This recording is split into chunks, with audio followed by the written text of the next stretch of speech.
الحمد لله رب العالمين والعاقبة للمتقين والصلاة والسلام على سيد الأنبياء والمرسلين أما بعد أعوذ بالله من الشيطان الرجيم بسم الله الرحمن الرحيم قل لا أسألكم عليه أجرا إلا المودة في القربى آمنت بالله صدق الله مولانا محمد وصدق رسوله النبي الأمين الكريم ونشهد على ذلك من الشاكرين والشاكرين والحمد لله رب العالمين وقال الله تبارك وتعالى في شأن حبيبه وعظمة رسوله إن الله وملائكته يصلون على النبي يا أيها الذين آمنوا صلوا عليه وسلموا تسليما اللهم صل على سيدنا وحبيبنا ونبينا مولانا محمد وعلى آله وأصحابه وبيته أجمعين صلوا عليه الصلاة والسلام عليك يا سيدي يا رسول الله صلى الله عليه وسلم محترم کرام عثمان حضرت سید اللہ علیہ وہ شہر الوداع کی معروف شخصیت پروفیسر ڈاکٹر عبدالعزیز صاحب مسجد اعلیٰ کے امام شفیع صاحب نظام اور جلسے کے جن کے مواد منتظر حضرت عثمان حضرت شیخ مفضل الدین جنیدی سراج بابا حاضرین کو سامنے السلام علیکم ورحمۃ اللہ وبرکاتہ. اس آیت مبارکہ کی تلاوت کا شرف میں حاصل کیا ہے اور خدا عالم سے دعا سلسلے میں مجھے ہم کہنے اور آپ کو ہم سننے کی توفیق عنایت فرمائے. چونکہ اس قدر بڑی بڑی شخصیتیں آپ کے اور ہمارے درمیان نوجوان ان کے سامنے رب مشاہد دراصل ہماری طاقت کے مطابق بات نہیں صرف یہ ارادہ کر دیا جا سکتا ہے کہ ہم اپنی اصلاح کے لیے کھڑے ہوئے. آپ کو معلوم ہے ایمان مقدسہ انتہائی مبارک مقدس مبارک ہے اور اس ماہ مبارکہ کی ہر گھڑی رحمت بھری ہر آن رحمت بھری ہے. بندہ مومن کی ہر سانس جو حالت سے گزرے ہے کوئی بات نہیں گزرتی. ایسے اس مقدس مبارک ماہ میں ان نفوس قدسیہ کا تذکرہ ان کا ذکر جن کے ذکر پر اللہ تبارک تعالیٰ نے قرآن مقدس میں بیان فرما دیا, جن کے تذکرے سے ایمان کی حلاوت میں اضافہ ہوا, جن کے تذکرے سے ایمان میں تقویت پیدا ہوئی, جن کے تذکرے سے گناہوں کا غفران ہونا, جن کے تذکرے سے درجات میں بلندی ہوئی, جن کے تذکرے سے ہم اور آپ میدان قیامت میں سب کوئی حاصل کریں گے. یہ وہ مقدس اللہ ذات مبارکہ ہے جو جگر کو حضور اور آقا کریم رحمۃ للعالمین صلی اللہ علیہ وسلم کی لاڈلی اور انتہائی نفیس سیدہ فاطمہ الزہرا رضی اللہ تعالیٰ عنہ کی مقدس مبارکہ. حضرت سیدہ فاطمہ الزہرا رضی اللہ تعالیٰ عنہ کی بے شمار فضائل و مناقب سب سے بڑی فضیلت تو یہ ہے کہ آپ شہزادی رسول ہیں اور جگر گوشت حضور ہیں. یہ جملہ آپ کی علاوہ کسی اور تصدیق کے لیے حضرت پاک صلی اللہ علیہ وسلم نے فرمایا کہ فاطمہ میری جگر کا ٹکڑا ہے. حضرت پاک صلی اللہ علیہ وسلم کی اس جملے پر تمام صوفیہ اکرام اہل سنت کے علماء اتفاق رکھتے ہیں کہ یہ جملے کی انفرادیت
نسبت کی بنیاد پر ناجی بنا دے گا، یعنی کہ معذرہ اگر کسی قسم کا کوئی کجی کوئی گناہ ان کے نسل مبارکہ کے اندر ظاہر بھی ہو تو اللہ تبارک تعالیٰ بی بی فاطمہ زہرا رضی اللہ تعالیٰ عنہا کی نسبت سے ان کو جہنم سے نجات عطا فرما کر انہیں ناجی بنا دے گا، نجات دینے والا، اور خود بھی ناجی ہوں گے، اور یہ کیفیت بھی آپ کی ہوگی کہ آپ اللہ کی بارگاہ میں امت محمدیہ صلی اللہ علیہ وسلم کو نجات دلانے والے ہوں۔ پھر اس کے بعد آپ کا لقب مبارک جو بڑا مشہور و معروف ہے وہ ہے آپ ہیں زہرا۔ زہرا کے معنی مختلف ہیں، جن میں محدثین مفسرین کے اپنے اپنے اور جو مشہور ہے وہ بتایا گیا ہے کہ زہرا کے معنی کلی، اور آپ چمنستان مصطفیٰ جان رحمت صلی اللہ علیہ وسلم کی انتہائی نفیس کلی ہے، ایسی نفیس کلی کہ آپ کے جسم مبارکہ اور آپ کے کلی ہونے کی جو وجہ تسمیہ بتائی گئی وہ یہ تھی کہ آپ دنیا کی چند ان عورتوں میں جو دنیا کے اندر فی زمانہ یا کسی اور زمانے کے اندر عورتیں تولد ہوتی ہیں، پیدا ہوتی ہیں، موجودہ رہتی ہیں، ان تمام کی تمام میں انفرادیت آپ کے اندر یہ موجود تھی کہ اللہ تبارک و تعالیٰ نے آپ کے بدن مبارکہ کو چندہ ان آلودگیوں سے پاکیزہ مبرہ پیدا فرمایا جو دیگر عورتوں کے اندر وہ آلودگیاں موجود ہوتی ہیں، اس لیے آپ مانو سے نفیس کو اس قدر پاکیزہ تھی، آپ نفاست آپ کے جسم مبارکہ کے اندر کچھ اس انداز سے تھی کہ جیسے کہ اللہ تبارک تعالیٰ نے اپنے نبی صلی اللہ علیہ وسلم کی شان و عظمت کا ذکر فرماتے ہوئے ارشاد فرمایا لقد جاءکم رسول من انفسکم عزیز علیہ ما عنتم حریص علیکم بالمؤمنین، یعنی اللہ تبارک تعالیٰ نے اپنے محبوب کو بھیج کر فرمایا کہ تم میں ایک ایسے رسول جلوہ ہوئے ہیں جو تمہارے بارے میں بڑے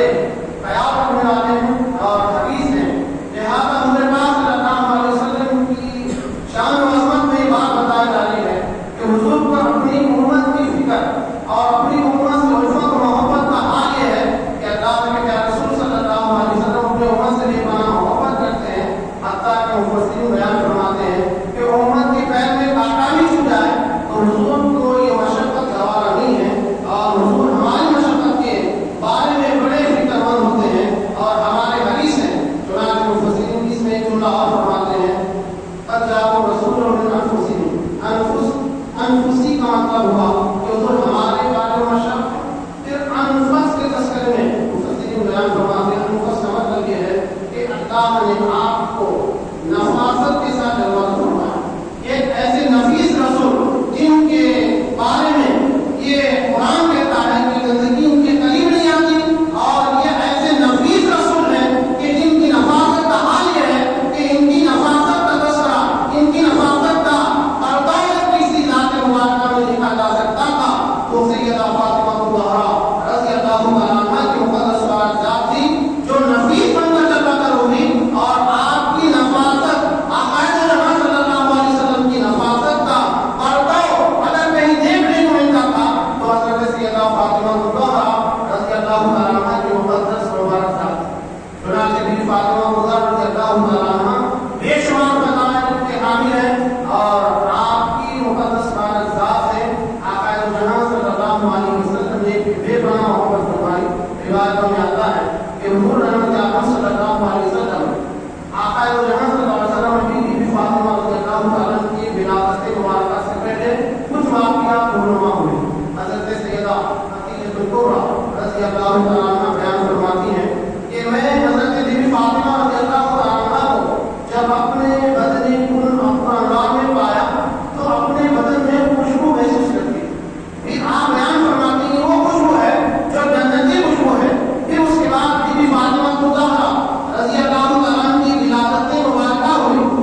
بات کا تذکرہ فرماتے ہیں معززات اکرام جناب بن فاطمہ الزہرا رضی اللہ تعالیٰ عنہ اس قدر عظمت قانون ہے کہ آپ کی ذات و صفات کے اندر نور کے ظہور بھی ہوئے اور آپ کے حیات کے طیبہ کے مختلف گوشوں میں سب سے عظیم گوشہ یہ تھا کہ آپ شیخ ابی طالب میں حضرت بیوی خدیجہ الکبریٰ رضی اللہ تعالیٰ عنہ کے ہمراہ ساتھ رہی اور 3 سال کی مشقت آلود زندگی حیات مبارکہ آپ کی نگاہوں کے سامنے چنانچہ آپ نے ایسے مشقت کے ماحول میں اللہ تبارک تعالیٰ کی بارگاہ کا شکر بجا لاتی ہوئی ان ماحول میں آپ پروان چڑھتی رہی حتیٰ کہ اس مقام سے جب آپ باہر آئی آپ کی والدہ والدہ حضرت بیوی خدیجہ الکبریٰ رضی اللہ تعالیٰ کی مقدس مبارک ذات آپ کے ہمراہ ہمیشہ رہا کرتی تھی اور جب آپ کی عمر مبارکہ کم پیش 10-12 سال کی ہوئی تو حضرت بیوی خدیجہ الکبریٰ رضی اللہ تعالیٰ عنہ اس دار فانی سے اسی ماحول نور میں واپس تشریف لے گئی. اس کے بعد کیا ہوا؟ آقا دو جہاں صلی اللہ علیہ وسلم کی شفیع ذاتہ اس کائنات سے وہ جو ہے اس میں موجود ہے. اس کے بعد بھی فاطمہ الزہرا رضی اللہ تعالیٰ عنہ نے ان تمام کے تمام مشقت آلود لمحات کا ملاحظہ کیا. آج یہ ہوا کہ حضور رحمت عالم صلی اللہ علیہ وسلم جب کبھی کائنات میں الہی کلمۃ اللہ فرماتے اور پھر تشریف لاتے اور کبھی غمزدہ ہوتے تو آقا دو جہاں صلی اللہ علیہ وسلم کو دلاسا دینے کے لیے کوئی اور وہاں مہمانہ ہوتی. بی بی فاطمہ الزہرا رضی اللہ تعالیٰ عنہا بھی حضور پاک صلی اللہ علیہ وسلم کی بارگاہ میں دلاسے کا کام کرتی اور مختلف جو ہے لفظوں سے حضور پاک صلی اللہ علیہ وسلم کی دل کو بہلانے کی کوششیں کرتی. ایسے واقعات بے شمار ہوئے کہ آقا دو جہاں صلی اللہ علیہ وسلم کعبۃ اللہ میں نماز ادا فرما رہے ہیں اور کفار مشرکین نے ابو جہل نے اور دیگر کفار مشرکین نے حضور پاک صلی اللہ علیہ وسلم پر جو ہے کھجلی لا کر آقا دو جہاں صلی اللہ علیہ وسلم کی کچھ کے قربان کو کرتا اور یہ خبر حضرت سیدہ فاطمہ الزہرا رضی اللہ تعالیٰ عنہا کو جب ہوئی تو آپ اپنے حجر مبارکہ سے باہر آئی اور ننھے چھوٹے چھوٹے ہاتھوں سے آقا دو جہاں صلی اللہ علیہ وسلم کے قریب تشریف لے گئی اور کھجلی کو کے بدن میں قربان سے اتارتے ہوئے حضور پاک صلی اللہ علیہ وسلم کے پاس کھڑی اس بدبخت سے خطاب کرتی ہیں یا پھر اس کے بعد یہ اعلان فرماتی ہیں ابو جہل جو اس زمانے کا سب سے بڑا کیوں کہا جا سکتا ہے کہ شر پسند تھا گنڈا تھا کیوں کہیے تو پھر اس کے سامنے آپ نے اپنی زبان قرآن کو کھولا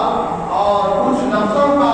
ارشاد فرمانا ہی تھا کہ کچھ لفظ آپ نے کہہ دیے کہ آقا دو جہاں صلی اللہ علیہ وسلم حضرت بیوی فاطمہ الزہرا رضی اللہ تعالیٰ عنہ کے مبارک ہونٹوں پر اپنا دست مبارک کرتا فرمایا کہ فاطمہ برائے ہلاکت نہ کرنا. چنانچہ جو ہلاکت کی باتیں سیدہ فاطمہ الزہرا رضی اللہ تعالیٰ نے اس زمانے میں صبح کہا تھا وہی باتیں پوری ظاہر آ گئی. پھر اللہ صحابہ بیان فرماتے ہیں کہ بی بی فاطمہ الزہرا رضی اللہ تعالیٰ عنہ کے زبانیں قرآن سے نکلے ہوئے ہر لفظ جن کے بارے میں جیسے لفظ نکلے تھے ہم نے غزوہ بدر میں دیکھا کہ ان کا وہی حال ہوا جو فاطمہ الزہرا رضی اللہ تعالیٰ کی زبان قرآن سے نکلا ہوا لفظ تھا. چنانچہ ایسے ماحول میں جب آقا دو جہاں صلی اللہ علیہ وسلم تنہا اعلان کلمۃ اللہ فرما رہے ہیں ایسے ماحول میں بھی اگر کوئی ذات مبارکہ جرأتانہ جسارتانہ لفظوں کا استعمال کر سکتی تھی تو وہ کوئی اور نہیں تھی بلکہ بیوی سیدہ فاطمہ الزہرا رضی اللہ تعالیٰ عنہا کی مقدس مبارک ذات مبارکہ تھی. چنانچہ معززات اکرام ایسے جو ہے مشقت آلود دور کے اندر بھی بیوی فاطمہ رضی اللہ تعالیٰ عنہا حضور پاک صلی اللہ علیہ وسلم کے ہمراہ ہمیشہ کھڑی رہتی تھی اور آپ کی ذات مبارکہ کے اندر بے شمار جہاں انفرادیت ہے وہاں یہ بھی ہے کہ حضور پاک صلی اللہ علیہ وسلم اور سارے ذاتیوں سے سب سے بڑھ کر آپ بیوی فاطمہ الزہرا رضی اللہ تعالیٰ عنہا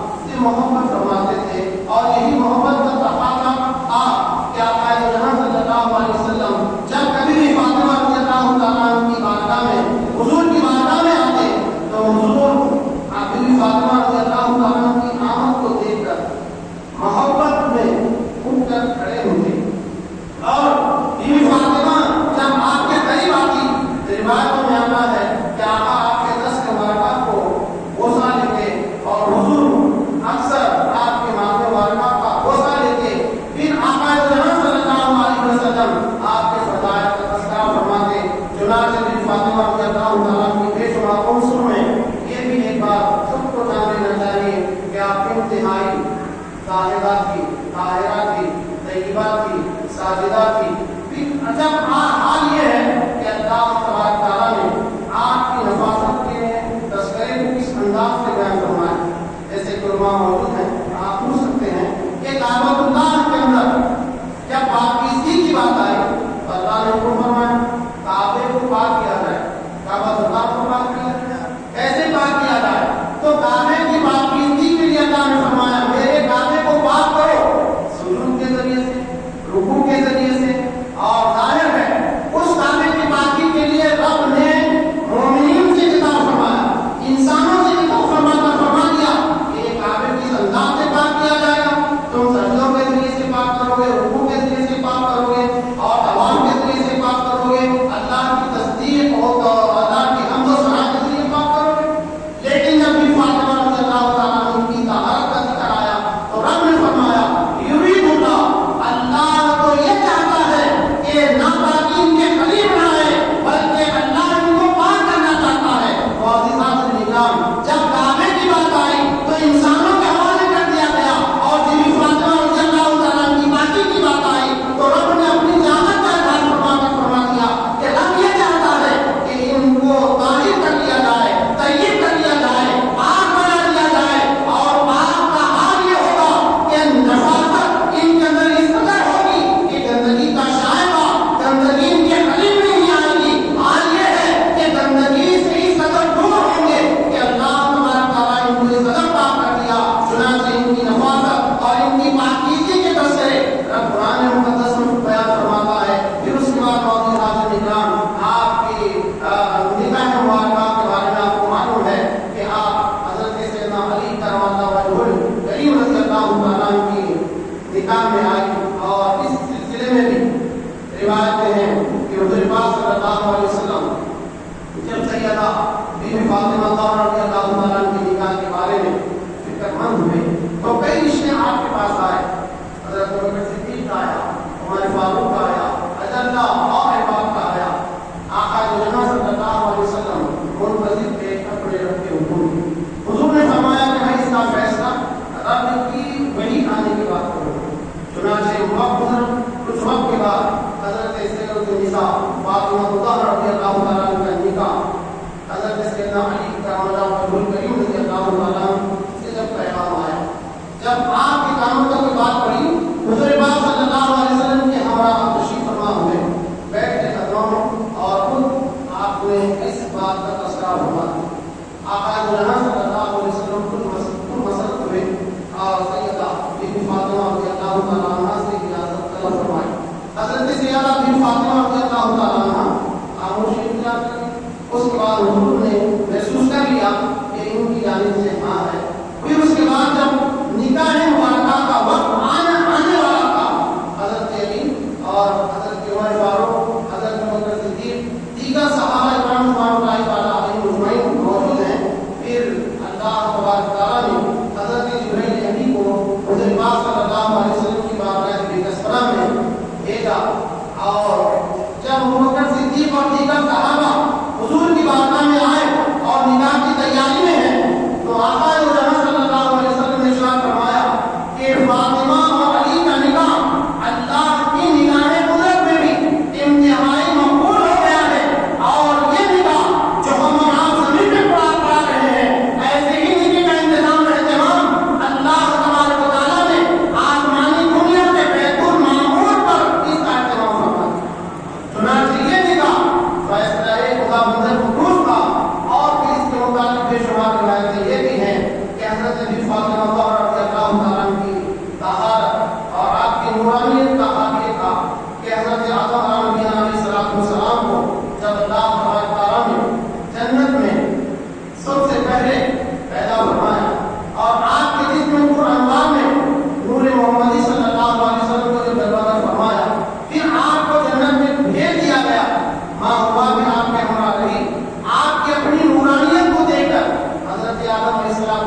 کون ہے؟ تو حضرت جبرائیل امین نے کہا یہ وہ ہے جو بنت محمد ہوگی، یہ فاطمہ الزہرا ہے جن کی نور کی تجلی تمہارے جسم مبارکہ میں ظاہر ہوگی۔ چنانچہ حضرت آدم علیہ السلام نے جب یہ سوال کیا کہ ان کی نورانیت کہاں یہ ہے تو ان کے شوہر کون ہوں گے؟ تو اللہ تبارک تعالیٰ نے حکم فرمایا جاؤ حضرت آدم و حوا کو ان کے شوہر سے ملاقات کراؤ۔ تو اسی مقام پر جنت میں اعلیٰ محل تھا، اس مقام پر اعلیٰ محل میں نورانی دروازہ اور نور کی کیفیت ہے۔ اس عالم میں حضرت جبرائیل امین ماں حوا وہ آدم علیہ السلام کو اس مقام پر لے جاتے ہیں، اور لے جانے کے بعد ایک نوجوان جس کے جسم مبارکہ سے نور کی شعاعیں پھوٹ رہی ہیں اور جن کو دیکھ کر آدم علیہ السلام کی آنکھیں داغ آ رہی ہیں، ایسے حالت میں آپ نے پوچھا جبرائیل سے یہ کون ہے؟ تو حضرت جبرائیل نے کہا یہ محمد رسول اللہ کے داماد اور بن فاطمہ رضی اللہ تعالیٰ عنہ کے شوہر حضرت سیدنا علی ابن طالب کرم اللہ وجہہ الکریم کی ذات مبارکہ۔ چنانچہ یہ مستند روایتیں ہیں، لہٰذا آقا دو جہاں صلی اللہ علیہ وسلم نے جس رشتے کا اہتمام روح زمین میں فرمایا تھا، اس رشتے کا اہتمام اللہ تبارک تعالیٰ نے عالم ازل میں حضرت آدم و حوا کے وجود نام کے بعد جو سب سے پہلے اور جو رشتے کا تذکرہ ہوا حضرت بی بی فاطمہ الزہرا اور حضرت علی کرم اللہ وجہہ الکریم رضی اللہ تعالیٰ کے اس نورانی رشتے کا تذکرہ ازل میں ہوتا رہا۔ اس کے بعد اس کا تکملہ ہوا آقا دو جہاں صلی اللہ علیہ وسلم کی نگاہ کرم میں سب کے موجودگی میں آقا دو جہاں صلی اللہ علیہ وسلم نے حضرت بی بی فاطمہ الزہرا رضی اللہ تعالیٰ عنہ کا نگاہ حضرت شیر خدا علی کرم اللہ وجہہ الکریم رضی اللہ تعالیٰ عنہ سے فرمایا۔ پھر اس کے بعد حضرت علی اور بی بی فاطمہ رضی اللہ تعالیٰ عنہ کے ازواج حیات مبارکہ انتہائی نفاست کے ساتھ گزرتی، اور کبھی کوئی ناشکری کی بات آ جاتی تو حضرت پاک صلی اللہ علیہ وسلم خود نفس رفیق نفس رفیق اسی مقام پر جلوہ نما ہوتے۔ اور ایک مرتبہ کا واقعہ ایسا رونما ہوا کہ بی بی فاطمہ الزہرا رضی اللہ تعالیٰ عنہ حضرت علی رضی اللہ تعالیٰ عنہ سے کسی بات کا ناراض ہو کر حضور رحمت عالم صلی اللہ علیہ وسلم کی بارگاہ میں حاضر ہوئی، اور حضور نے جب آپ کو آتے ہوئے دیکھا نعرہ تکبیر، نعرہ رسالت، نعرہ تکبیر، نعرہ رسالت، حضرت سجاد رحیم شیخ رکن حضرت عبدالدین صاحب نورالدین سراج بابا ہمارے اور آپ کی درمیان تشریف فرما ہے، تقدس ماں حضرت ولی شاہ حضرت شیخ شاہ حسین الدین صاحب جنیدی کو سراج بابا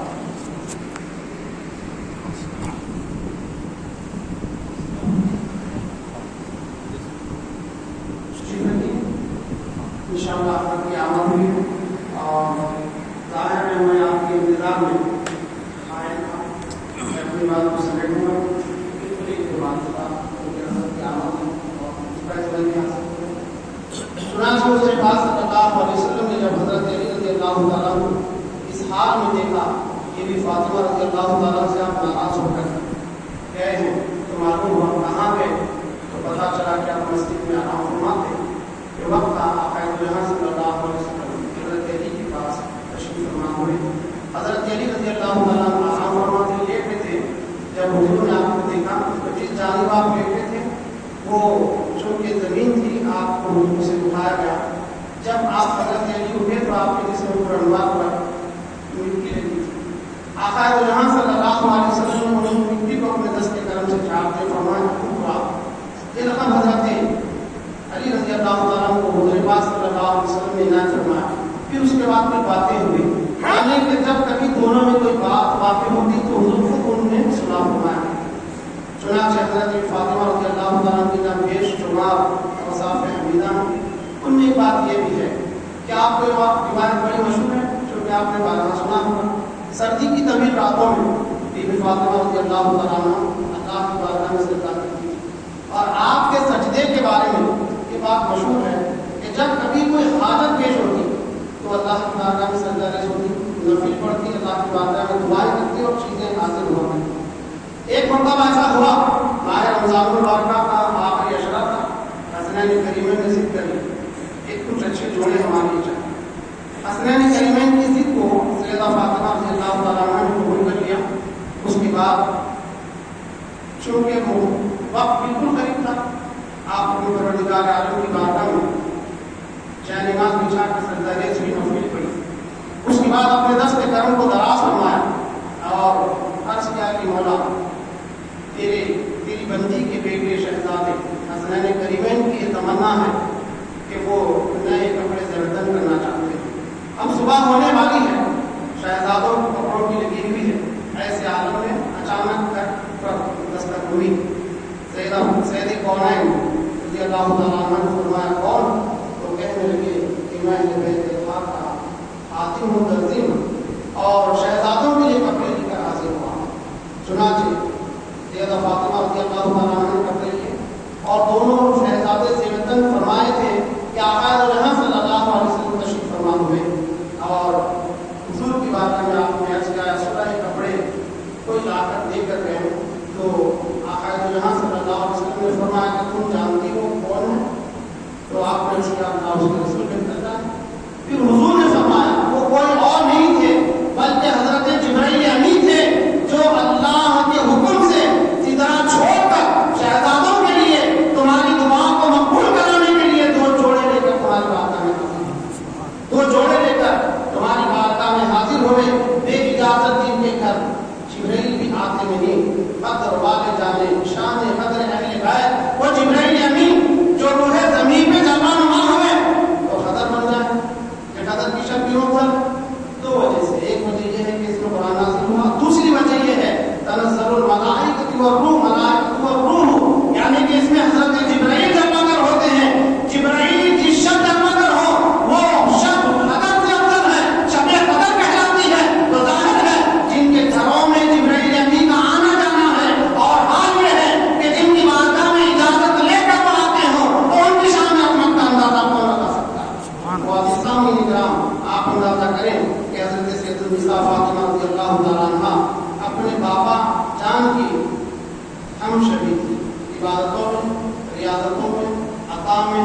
اور ہر اعتبار سے۔ چنانچہ یہ بات مشہور ہے کہ آپ سید کونین سردی کی طویل راتوں میں اللہ تبارک تعالیٰ کی بارگاہ میں پورے مصروفیات کو مکمل کرنے کے بعد زندگی کی عبادت کے لیے کھڑی ہو جاتی ہیں اور جب سجدے میں سر رکھتی ہیں تو 1-2-3 گھنٹے نہیں بلکہ وقت سحر ظاہر ہوتا ہے، اذان فجر کی آوازیں آتی ہیں اور نماز تکمیل کرنے کے بعد اپنے مولا کی بارگاہ میں عرض کرتے ہیں کہ مولا تو نے رات کتنی چھوٹی بنائی، ایک رات ایسی عطا فرما کہ تیری بندی فاطمہ جی بھر کے تیرا سجدہ کر سکے۔ یہ عبادت کا عنصر سیدہ فاطمہ رضی اللہ تعالیٰ عنہ کی مقدس ذات میں تھا اور یہ عجب تھا، یہ عجیب بات ہے اگر غور کیا جائے۔ کیا کوئی انسان اپنے جبین نیاز کو پیشانی کو سردے میں رکھے کتنی دیر برداشت کرے؟ گھنٹہ، 2 گھنٹے، 4 گھنٹے؟ آپ 2-4 گھنٹے اپنے سر کو سردے میں رکھیں تو آپ کو امپروو کرا سکتا ہے، سائنٹیفک اعتبار سے آپ کو پرمیشن نہیں دی جا سکتی، لیکن بی بی فاطمہ رضی اللہ تعالیٰ عنہ کا سجدہ وہ کون سا سجدہ ہے جو پوری کائنات میں حسنین کریمین کے ذریعے منتقل ہوا، جو پوری کائنات کے چپے چپے میں جس کی سجدے کی نورانیت کے سوتے گھٹتے ہوئے نظر آ رہے ہیں، وہ سجدہ جو فاطمہ رضی اللہ عنہ نے کون سا سجدہ تھا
مراحل الفضل